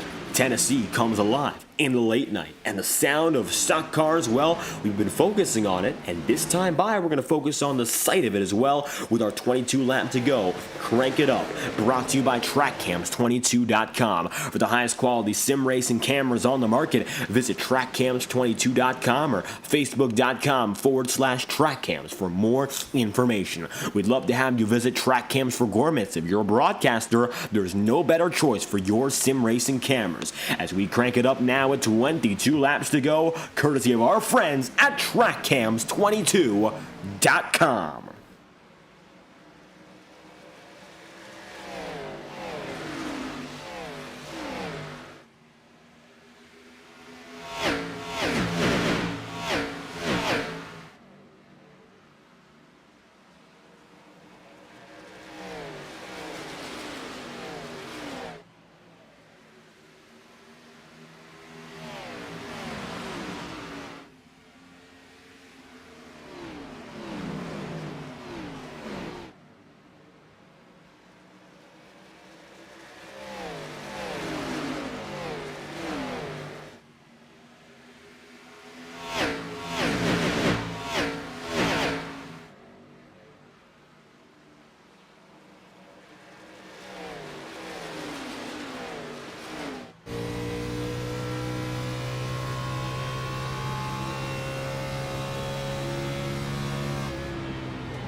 16 laps to go. DJ Stagner pulling out a further race lead than what we've seen from him all race long. All of a sudden, it looks like Lucas Lodato not able to pull him back, and rather things are going in the opposite direction with Lucas now falling behind, and instead the gains being made by the driver, the number 64. You can see the gap to your race leader for Stagner. It is expanding lap after lap. This time by for Lodato once again. It looks like if there's any gains, they would be minimal, and it looks like there were just 1/100 of a second's worth of gains over an entire lap. So it looks like maybe running steady at the very best so far for Lucas Lodato is not going to help him out, because now Sebastian Miller would be looking for his second straight second place finish. This would put him up to the lead of the championship standings immediately and put that number 83, the rookie, in serious championship contention to open up the campaign.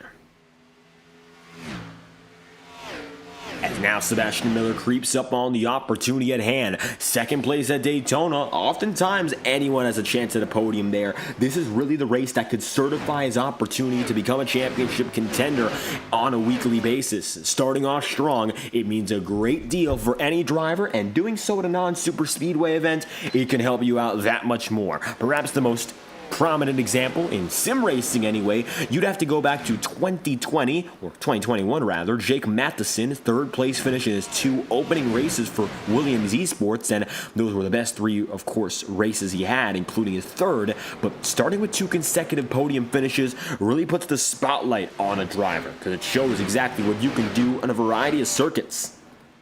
Lap after lap, race after race, that progression and consistency is especially valuable. So how about the number 83 right now with a real chance to go at it again and take position number 2? Once more, 12 laps to go here. He's lying a little bit further back and still waiting just a bit. Meanwhile, Alan Gunman might be going at it here with Adam Bozzi. Bozzi still might have some minor damage from the incident that he was previously involved in, but it looks like the front end scraping has been minimal. And as a result, even though the hood is pulled up ever so slightly, he's raced a very solid race and has kept himself in a perfect position to keep on contending. All the while, now Chad Winstead puts down the pressure on Seb Miller and might have a chance to take him out of the podium entirely.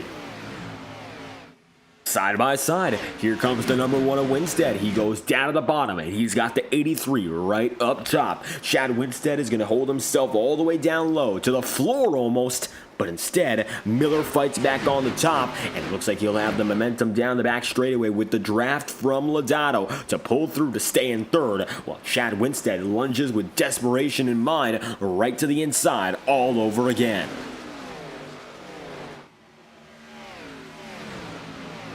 Oh, Chad Winstead very close there to losing it, because Scott Zellner's now coming up in the mix, and this could get tricky. You saw nearly quarter panel, the front bumper there, the number 1 of Winstead could have been turned, and rapidly if that were to be the case. And now with 10 laps to go here, can't afford to make a mistake. Scott Zellner nevertheless is looking to make a pass, riding on board now with the number 2 of Zellner. Let's see what happens here as Scott gets closer and closer to making a pass on the number 1. Here's what happens as your defending champion looks to block. Your last 2 champions are battling each other now. Season 16 champion Zellner and the Season 17 champ in Chad Winstead. And now they find themselves in the thick of the battle for the Season 18 championship already. And we might be seeing some new faces enter that fight, such as Sebastian Miller and Lucas Lodato, or another veteran who hasn't gotten it done in a while, DJ Stagner. 8 laps to go for DJ now as he comes to lap 118. This would be it. The home stretch, if he comes together without any issue, hoping to come around with a race victory to end the night successfully. DJ Stagner looking to make sure he's got what it takes to hold forth to the very end, but it takes a little bit more than just good lap times. It also takes managing your tire, which overall the majority of the field has done a pretty good job of. We had a string of yellow flags, however, ever since that point we've had now more than 40 consecutive laps under green flag conditions.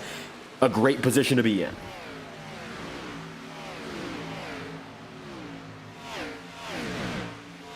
As the The racing simmers down. You'll see Adam Bozzi going to let a little bit of room for Kendall Kerr to look under, but looking to the bottom side doesn't necessarily mean you'll make much a pass.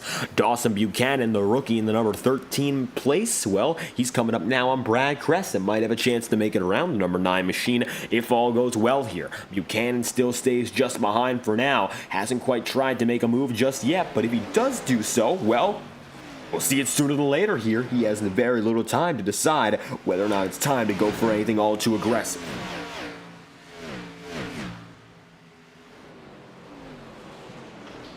Oh, contact. It could have been with smoke. You can see there billowing, but no yellow flag on the circuit. And you can see here, number 48 machine of Jimmy McKee still making it by. Jimmy finds himself in 9th, and 10th there is Tyler Hampton. Tyler recovering from falling further back throughout the field, and overall, this is about the highest spot he's been ever since the yellow flag began. Of course, just about 25 laps to go. Tyler Hampton found himself in about 13th. He's made it up now to 10th and was as high as 9th in that most recent stint. As you take a look at his numbers ever since the last caution, he's been all over the place. Previously found himself fighting inside the top 3, but overall finding himself settling in for what could be a top 10 finish when all is said and done. Let's see what happens now with Sebastian Miller hanging tough for 3rd. Alan Kunman might be coming to take it from him, and that would be Kunman making it up into 3rd now with 4 laps to go. Here we come now to the final stretch, 122 laps in at a 125. Kunman right behind, and Seb Miller has a load of pressure right behind him he's got to deal with here. This is intense. I don't know whether or not the rookie can handle it here with a lot of new drivers he's never yet raced with before. How is he going to deal with a train of Highline veterans right behind him, looking to make a move and perhaps push forth?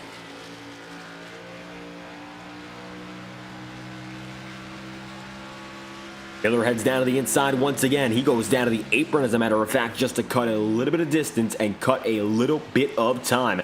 It'll not be enough just yet to separate himself from the field. Nevertheless, DJ Stagner is up ahead, and he is separate here. 3 laps to go, and DJ tonight has been astounding so far. And it looks like from the jump of this one, Stagner's experience in the Integrity Ignite series, I'm sure it helped him. This is a track he's won at before, and now with only 2 laps to go, it's due to be a track he wins at yet again. The single file pack is going to remain aggressive, while Brad Kress is going to fight side by side with Tyler Snyder.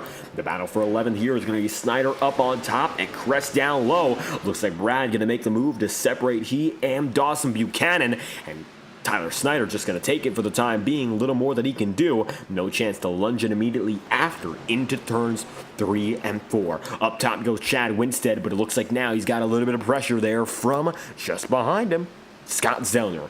1 lap to go, the final lap here in Nashville. And what a win it'll be for DJ Stagner to kick off the season. He did not win at Daytona this season. The first time since season 15 that's been the case. However, it's clear the 64 still has the speed to go out there and win on any given night. The 64 of Stagner coming across this time by to finish the job in Music City will come through with a roar of the virtual crowd and win here in Nashville. DJ Stagner collects the checkered flag and comes home leading 125 laps on the day. Winner here from Nashville. Now, whether or not that record is correct, I'll tell you this much. He did leave north of 100 and dominated all night long. Stagner wins from Lodato and Sebastian Miller.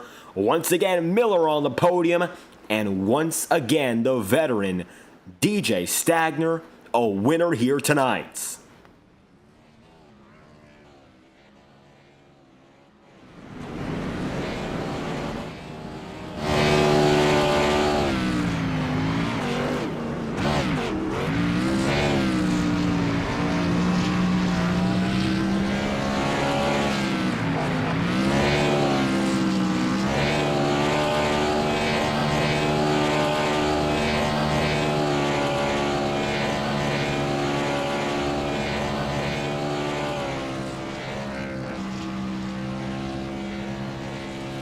DJ Stagner going to get his mileage out of this one. That is not in any doubt. DJ wins, and it's going to be the second straight for the Swamp Motorsports crew, who's done it once again. Stagner will win from Lucas Lodato in second and Sebastian Miller in third, with Alan Kunman fourth and Chad Winstead fifth. Sixth place, Scott Zellner. Seventh going to be Kendall Kerr, and eighth goes to Jimmy McKee, with Tyler Hampton then in ninth, and Adam Bozzi concluding tonight's top 10. 11th place on the championship campaign, well, not yet guaranteed, but 11th in the race. Brad Kress going to be there, just ahead of Tyler Snyder and Dawson Buchanan. 12th and 13th with Casey Heschel and Robert Kenny, P14 and 15. 16th goes to Caleb Morrissey, and Terry Brooks is 17th. Dylan Wedgwood 18th, Roberto Ramirez 19th, and Dylan Potey T20. 21st place, Colt Gardner, and then going to be 22nd for Dalton Beer. Matt Muir going to be 23rd, and then Connor Holden going to be 24th with Andrew Baker and P25. 26th for Matthew Rodriguez, and 27th for Scott Puckett. Derek Fowler going to be 28th. P29, Kenny Brooks, and Jason Harris rounds out the top 30, 23 laps down. Your final 7 drivers on the day, well, here you have them. Ty Smith, 31st. Dylan Barons, 23rd. He was not. He ended up in 32nd. Ryan Hines in 33rd, with Austin Bloom 34th, and Matt Owens 35th, with Corey Blevins 36th, and 37 the last, going to Cody Buzzard on the day in the number 53. DJ Stagner, though, what a win it was tonight for the number 64 crew. Checkered flag is his here in Nashville. The second time this year on FTN, DJ Stagner has done it at this very track, however, in a completely different fashion. Tonight, he came out with a not-so-dominant victory, of course, in the Ignite Series, but he did it today with just about nobody on his level, getting it done here in Nashville again. Second time this year, DJ, completely different race, but the same track and card combo, another race. Xfinity Series Nashville that you come out on top of here. How do you feel winning tonight, the second race of the season, the Premier Series? Yeah, that was an excellent race. You know, I raced really, really, really hard with Lucas and Tyler Hampton there for a while, but Lucas is he's a future champion of the Highline Premier Series. His driving ability has gotten so much more purified over the last 12 months or so. Like this time last year, I would never have raced him that hard, but now he can do it now. So like, shout out to him. Always fun racing him. Clean. Like I said, he will win a Highline Premier Championship one day. I promise. Like he is that good. So just shout out to them. Like I said, fun race.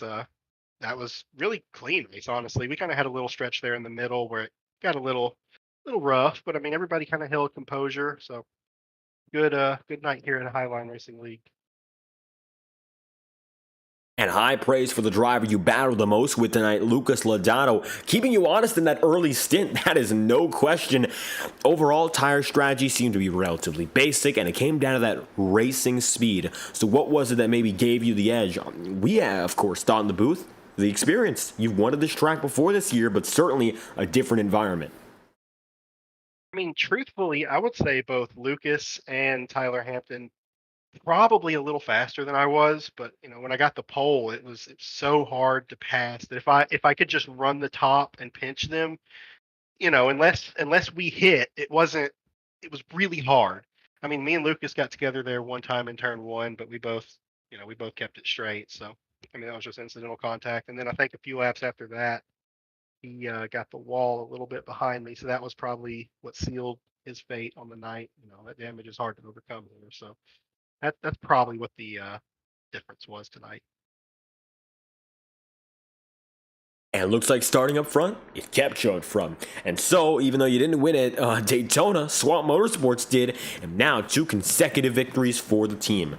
We don't quite know what track we're going to up next on the schedule. However, our category for week number 3, cookie cutter. So it can't be all too different. We got Atlanta, Charlotte, Vegas, Kansas, so on and so forth. Very similar tracks. They're all relatively uniform, and I'm sure you've raced on just about every single one of them. How do you feel about going back to the textbook mile and a halves up next?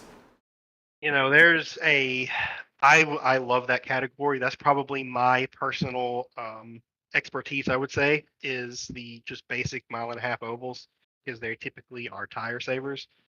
But with that said, high likelihood I actually will not be here next week, which is unfortunate for me because, like I said, I love those tracks.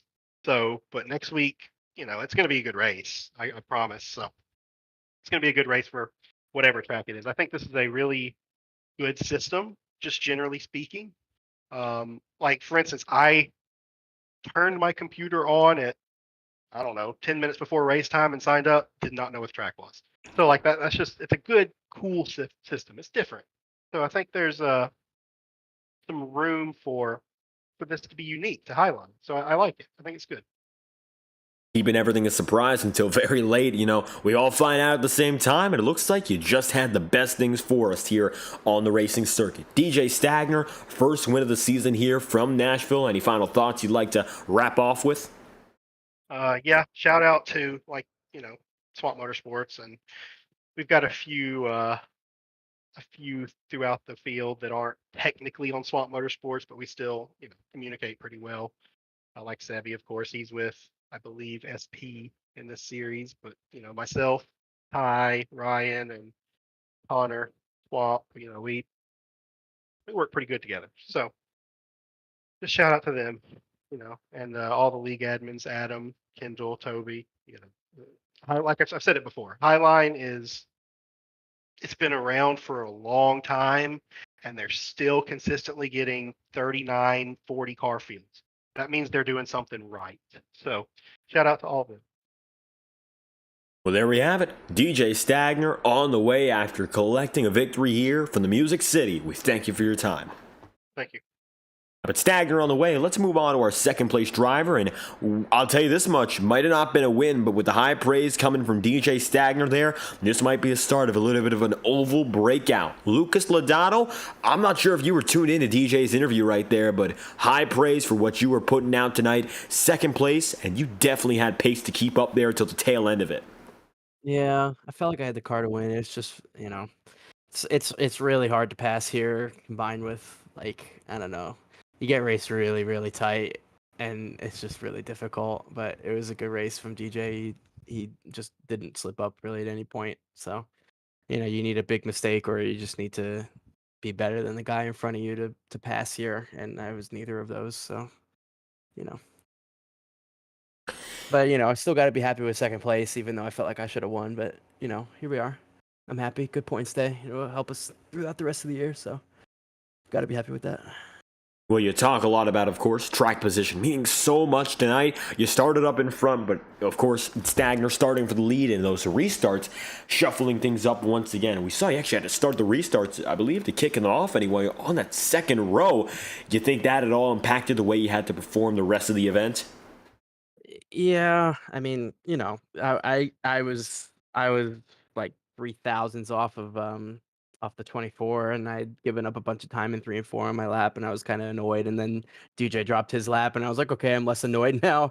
I could have been better on qualifying, but yeah, I mean, I got past them pretty quick off the start, and I just was able to drive past from there. And restarts were pretty decent tonight for me, so like. Again, it's kind of a bummer. I felt like if there was a track that you could have passed at, then I would have passed and had the lead. But it's just really, really, really tough. So I think he led every lap. So it's hard to beat a guy who's on a night like that. And a very tricky race, of course, to go up there and try to compete for the race victory. But regardless of which, Lucas, overall, great points tonight, as you mentioned. And we're heading to the cookie cutters, the intermediate circuits that are almost all alike. And this year, of course, the big goal, I would imagine, is to keep on going for victories at these left turners after getting your first victory in Montreal. How do you feel about heading back to the traditional mile and a halves? I like the bigger tracks. I like tracks like this where you can actually, you got to carry your momentum. I feel like it fits with my driving style really well. Similar sort of deal with, feeling out the aero push in the IndyCar. So, I think that it plays into my hand when I get these sorts of races. But yeah, I mean, I feel like I could do pretty decent at any racetrack. I bought this track 10 minutes into the practice session, fresh off of running the Indy Pro Key race at Road America. So, I mean, considering the result I got, off of that, with even less practice than everybody got with the randomizer being in effect, I got to be happy with tonight. I'll get over my feelings about how the race went, and I'll be happy with the points moving forward. Well, all things considered, points the big positive takeaway before we move on to the cookie cutters next week. Lucas Lodato, second, and if you have any final shout-outs you'd like to give or any last messages, make sure to let us know. Yeah, thanks for everybody for watching. Thank you for putting on the races and for the admins help as well.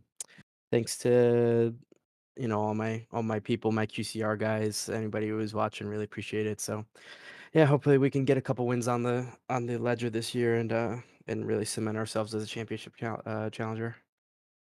There we have it. DJ Stagner, of course, first. Lucas Lodato, you came home second on the day in the number 7 team, runner-up here from Nashville. Thank you for your time. Thanks, David. And Lodato going to be on the move. Last driver to hear from the rookie who's already broken out big. Second at Daytona, third here in Nashville, Sebastian Miller. It looks like a hot start to your Highline career. Yeah, last week was definitely a little bit of a high and low all in one turn coming off of 4, but this is definitely a great rebound and a great start to the season. Let everyone know that we're here. And a great way to, of course, keep yourself going. Daytona, anything can happen. We've seen it play out many a time. So the big question I think I had on my mind anyway was what could you do to, of course, keep the momentum in your favor? You started 13th, which I'm not quite sure if you were satisfied with anyway, but you were clearly quicker than what that qualifying run showed, and you moved up quick and you stayed there. So what about qualifying maybe set you off, and what about the race maybe made the big difference? I set it up for my second lap to be my hot lap, and I got a little loose off of 2, and that just kind of killed the lap, so I had to stick with my first lap. But I knew I had more speed in it, and then I knew how to that we had to set up for hopefully a long run, which we got early off in the race, and then I felt like we had a little bit of a fuel strategy going on there, and then all the cautions kind of took all that away, and we were just able to not worry about fuel and just worry about fighting for every position we could on every restart. And it looks like you're able to make your way up to the podium with that battle in mind. Well, you've raced against a few of the guys here at the front of the field. Both you and DJ Stagner, I believe, were in that Nashville race in the Ignite Series, and it looks like the experience from other Xfinity leagues playing in big with some early success. Up next, the cookie cutters. 1.5-mile tracks. Very familiar to almost every driver here, and you're a rookie in this series, and it looks like you've been able to make 2 podiums out of your first 2 starts with the very familiar style of track coming up next. How do you feel about maybe increasing your odds to go for an early hat trick? Definitely am looking forward to a cookie cutter. It's just something hopefully that we can get multiple lanes to race in. Nashville here is just very one lane is usually the dominant, and it's hard to pass. So track position is key. Hopefully, we can have a good race next week and just continue that momentum. Just keep building on top of that, and hopefully we'll see how the season turns out. And hopeful to see what comes next as well. Seb Miller, third on the day here. If you have any final shout-outs or any last messages, the floor is yours. Yeah, I just want to say shout out to everyone at SP Motorsports. Thank you, Scott Puckett, for the paints. These things are beautiful, and we hope to keep them out front. One more, everyone over at Swamp, and of course, Dylan Body. Dylan, we are thinking of you. We are thinking of Courtney, and we miss her. Definitely had the pleasure to meet Courtney a couple years ago, and she is one that will be missed for sure. Sebastian Miller, third on the day here for the Music City. Runner-up, you saw at Daytona. Third today, and 2 straight podiums for our rookie in the 83. We thank you for your time. Thank you. And so it's Seb Miller on the way. We've gotten a word from all your top 3 drivers here from the virtual Nashville Superspeedway. Miller in third, Lucas Lodato in second, and DJ Stagner, winner here from Nashville. Great way to end Music City's action tonight. 125 laps, which went mostly very, very smooth. And with that being said, we'll go back to more generic circuits come next week. Live on FTN, the cookie cutters for week 3 on the campaign. If you enjoyed tonight's broadcast, make sure to leave a like on the stream and subscribe to the channel. Your support is greatly appreciated. You've been watching the Back2Basics 150 here, the second race of Season 18 in the Highline Racing League Premier Series. I've been your host, David Kreutz, commentating and producing, so make sure to stick around FTN Broadcasting if you like what you saw, and if you want to join as a driver, scan the QR code on your screen right now to enter the FTN Broadcasting Discord server and find yourself as a driver, a viewer, or maybe a future broadcaster in the FTN team. Thank you all for tuning in to tonight's presentation live on FTN, coverage of the Back2Basics 150. We hope you have a fantastic night.